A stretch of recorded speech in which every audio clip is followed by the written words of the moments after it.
2시간 전에 마감한 트레이더가 생생하게 전하는 글로벌 마켓 리뷰 델타원입니다. 우리 증시는 트럼프의 대한국 관세 25% 부과를 SNS로 전하면서 시가는 약하게 출발했지만 하루 종일 쉬지 않고 엄청난 매수세가 유입되면서 종가 고가로 마감했고, 해외 시장은 반대로 유럽과 미국 모두 지수별로 엇갈리긴 했지만 지수 상승에도 불구하고 변동성이 1.5% 넘게 상승한 것이 특징입니다. 옵션 만기를 맞이한 골드와 실버는 아시아 세션 시작과 함께 초강세를 이어간 뒤 미국 세션에서 옵션 결제를 마치고 또 폭등 마감했는데요. 비달러 바스켓도 스위스 프랑화가 하루 만에 2% 넘게 상승한 등 급등을 이어갔습니다. 긴장이 높아지고 있는 시장 어떻게 보고 있는지 대응 전략과 함께 이야기합니다. 먼저 아시아 세션 리뷰 시작할게요. 우리 증시는 야간 선물 시장이 강세 마감에도 불구하고 미국 본장 마감 후 트럼프가 SNS에서 한국에 대해 불만을 표시하며 관세를 15%에서 25%로 올리겠다라고 하자 선물 시가는 약하게 출발하게 됩니다. 이후 9시 10분에 선물이 711.5포인트까지 눌리게 되는데요. 공교롭게도 이 자리는 11선이 위치한 자리로서 이른바 이 외부 악재로 인한 눌림에도 적절한 이평선에서 매수세가 유입되면서 악재를 소화하게 된다. 그러면 진정한 강세장이라고 할 수 있기 때문에 오늘이 출발과 이후의 흐름은 매우 중요하다고 할 수 있었습니다. 외국인들은 개장과 함께 10분 만에 현물을 2,700억이나 매도했고, 또 이후 오전 9시 40분까지 3,870억이 현물을 매도했는데요. 선물 시장에서는 9시 10분까지 700억 정도만 매도하였을 뿐 조심스러운 태도를 보였죠. 그러나 시장이 10분 만에 전일 종가선을 회복하면서 선물을 다시 순매수로 돌리게 됩니다.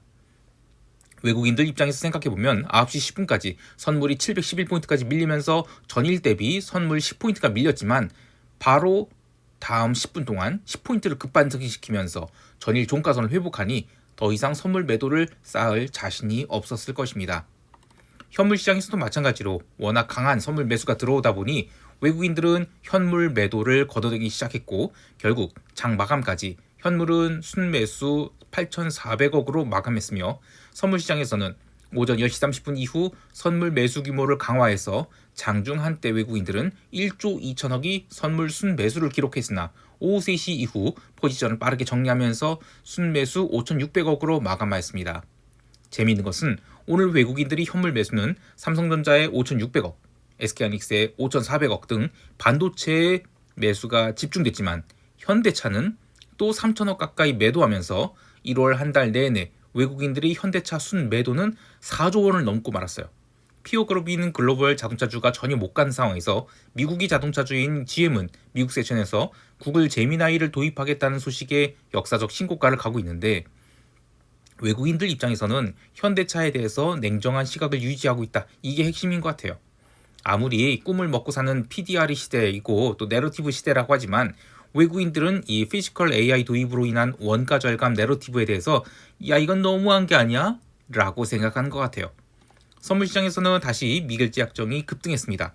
오전 10시 30분까지는 지수가 꾸준히 반등해도 변동성이 죽어가는 등 박스 상단에 도달하는 양매도 장세라 생각해서 그런지 선물 미결제 약정이 증가가 의미 없는 수준이었는데, 이후 선물이 730포인트를 넘어서 계속 오르자 외국인들이 선물 매수 강도가 오르기 시작했고요. 미결제 약정도 함께 증가하기 시작해서 장중 한때 6천여 계약이 미결제 약정 증가가 종가까지 유지되었습니다. 그래봤자 22만 계약이라는 턱없이 낮은 수치이긴 하지만 시장이 신고가를 갱신하자 옵션 시장에서는 난리가 나버렸죠.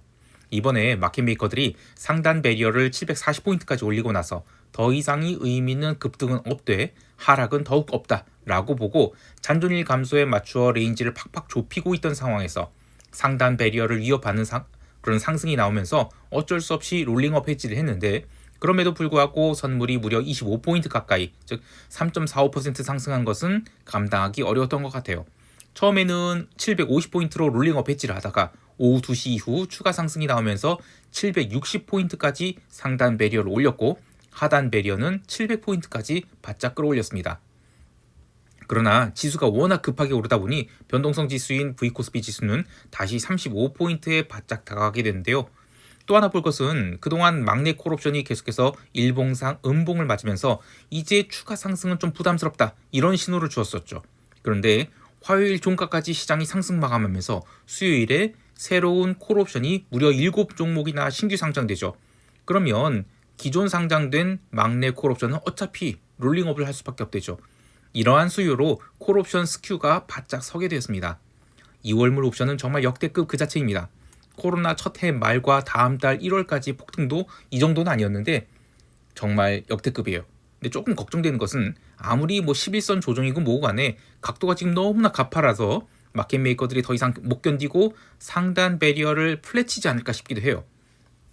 이번 물이 상단 배리어를 워낙 높은 변동성 하에 쌓았기 때문에 어제까지는 그래 괜찮겠지 싶었는데 오늘 상단 배리어를 무려 760포인트까지 올려놨죠.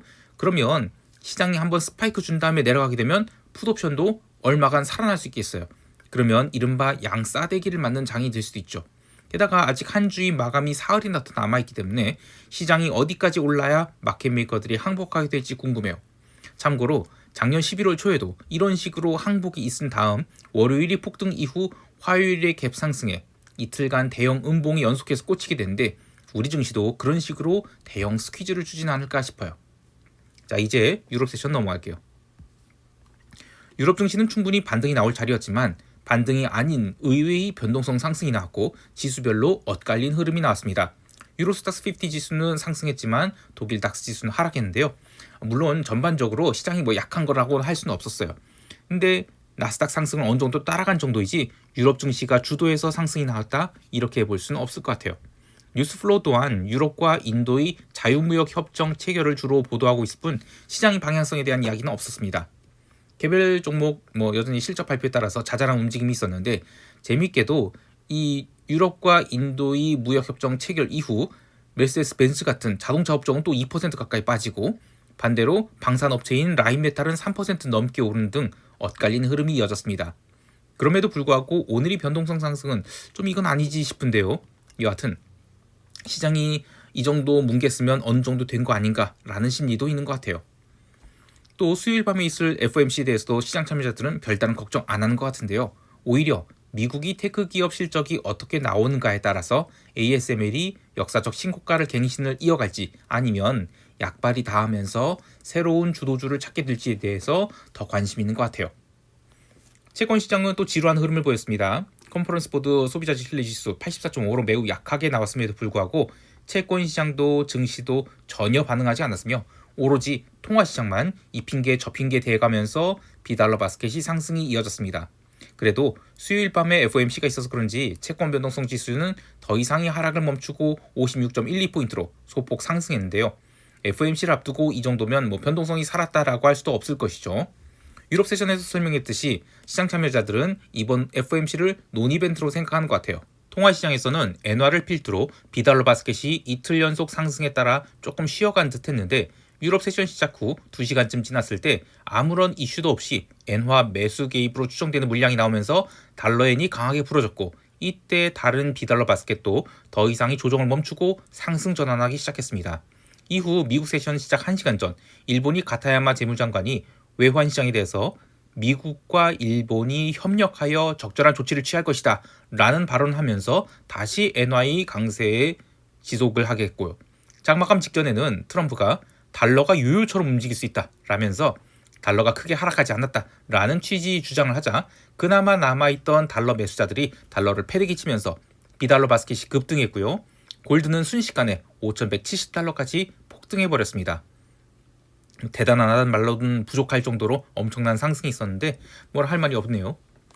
상품 시장을 정리해보면 오늘 골드와 실버의 옵션 만기가 있었죠. 어떻게든 시세를 내지 않고 강한 양매도 장세를 주면서 골드 만기는 5,080달러로 결제를 주셨어요. 덕분에 골드 변동성 지수인 GDG 인덱스는 장 초반에 35포인트까지 근접하게 상승했던 것을 옵션 결제 마감 때까지는 꾸준히 눌러서 29.9포인트까지 눌렀거든요. 그래서 변동성을 압축시켰는데 옵션 만기 딱 결제 끝나고 나서 새벽 5시에 트럼프의 달러 관련 발언으로 골드 가격이 다시 폭등하면서 죽었던 골드 변동성은 바로 33.13포인트까지 튀어올라서 마감하게 됩니다. 정말이지 뭘 할 말이 없습니다. 다만 이 골드와 달리 실버는 조금 다른 움직임이 있었어요. 골드는 어떻게든 위쪽에서 붙잡아 두려 했지만 실버는 장중에 제법 강한 눌림이 나와서 아래쪽인 107달러 선에서 결제가 이루어졌어요. 물론 트럼프의 발언 이후 실버는 눌림을 모두 만회하고 종가 고가로 달려갔지만 상대적으로 골드가 더 강한 상승을 보였습니다. 기름 시장의 상승도 눈에 들어오는데요. 아시아 세션에서 기름이 마이너스 0.8%가량 눌리면서 다시 60달러 선으로 내려간 듯 했는데 유럽 세션 들어서 여러 가지 이슈들이 부각되면서 상승하기 시작했고요. 미국 세션 들어서는 쉬지 않고 매수가 들어오면서 기름은 종가 고가로 마감하게 됩니다. 1월 마감이 바짝 다가온 상황에서 기름은 어느새 YTD 수익률을 10%를 찍어버렸어요. 기름에 대해서 1월 한 달 내내 여러 가지 부정적인 이슈가 있었음에도 불구하고 월말에 기름이 중요한 이평선을 차근차근 타고 올라가면서 종가 고가로 마감한 것은 단지 미국이 이란에 대한 위협과 같은 어떤 지정학적 리스크 증가로만 설명할 수 있는 것이 아니라 비달러 바스켓이 강세로 인한 전반적인 자산 시장의 인플레이션을 기름 시장도 의식하기 시작했다라고 볼 수 있을 것 같아요. 물론 돌아오는 주말에 오펙 플러스 회의가 있기 때문에 진정한 상승은 또는 진정한 방향 전환은 그 뒤가 될 것 같은데 이미 기름 콜옵션 스큐가 살아나 버린지라 위로 시세가 얼마나 뻗을지 모르겠습니다만 기름 변동성 지수인 OVX 인덱스가 무려 49.61포인트까지 상승했죠. 종가 기준으로는 연중 최고가를 달성한 거예요. 그래서 기름은 추가 상승을 이어갈 가능성이 더 높다라고 시장에서 보는 것 같아요. 자, 이제 미국 세션 넘어갈게요.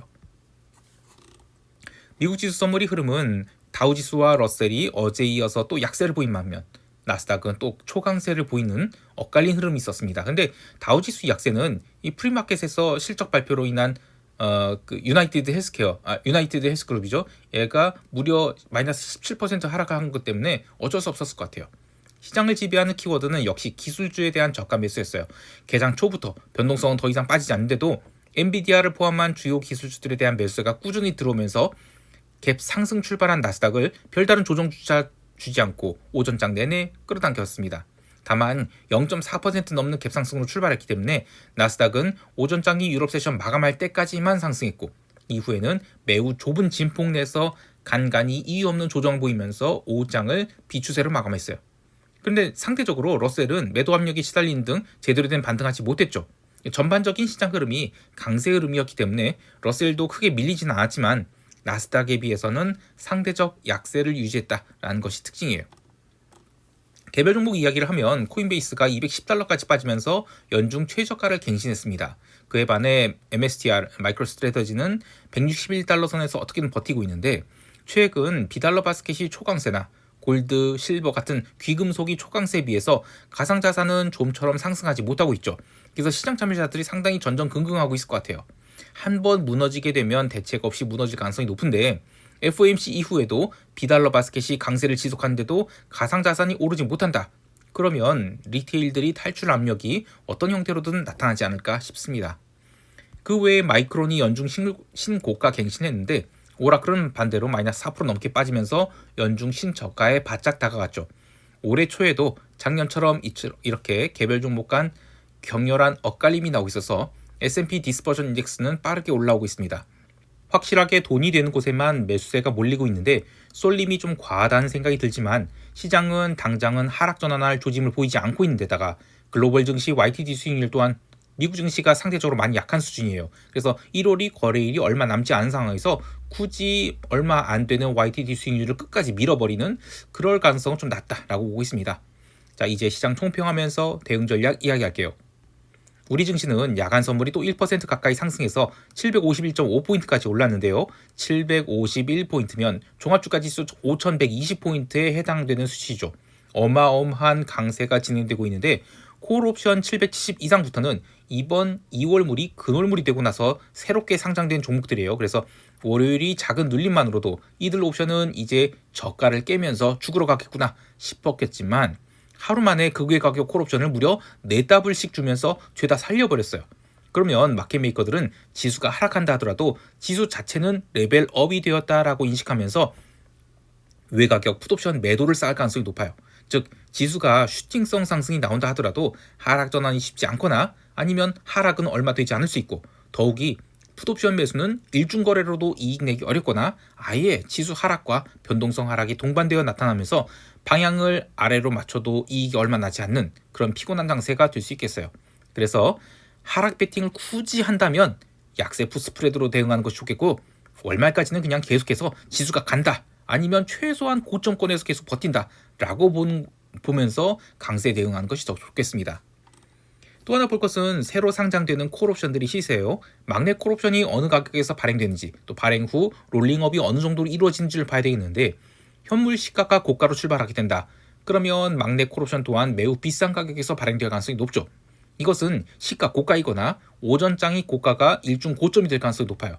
그리고 길어야 오전장 30분을 버티고 나면 이후에는 줄줄 흘러내릴 가능성이 높다라고 볼 수 있겠는데, 하지만 생각보다 콜옵션 시세가 약하게 출발한다. 그러면 장중에 오히려 매수세가 더 들어오면서 지수를 끌어올릴 수도 있다라고 봐요. 물론 강약의 기준은 각자의 옵션 가격 결정 모델에 맞춰야 되겠지만, 기본적으로는 롤링업 수요가 멈추게 되는 시점에 옵션이 부러진다라고 보고 대응하는 것이 좋겠습니다.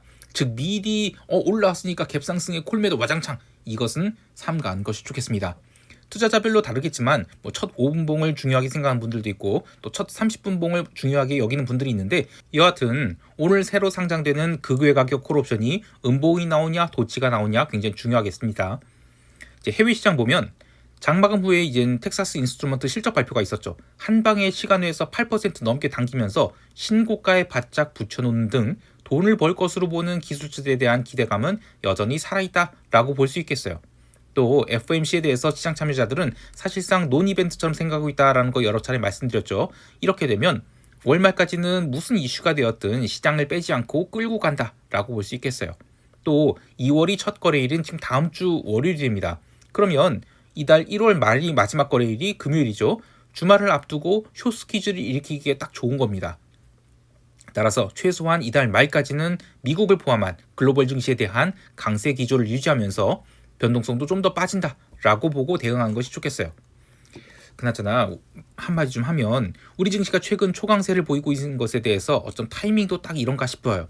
우리 증시가 강세를 보이는 것에 대해서 트럼프가 좀 배합하는 건 아닌가 좀 싶은데, 너네 주가 올랐네, GDP 증가하겠네, 그럼 돈 더 내놔, 이런 분위기가 좀 만들어진 것 같은데, 이 돈 버는 것은 소문나면 안 되는데 참 우리 처지가 좀 그렇습니다.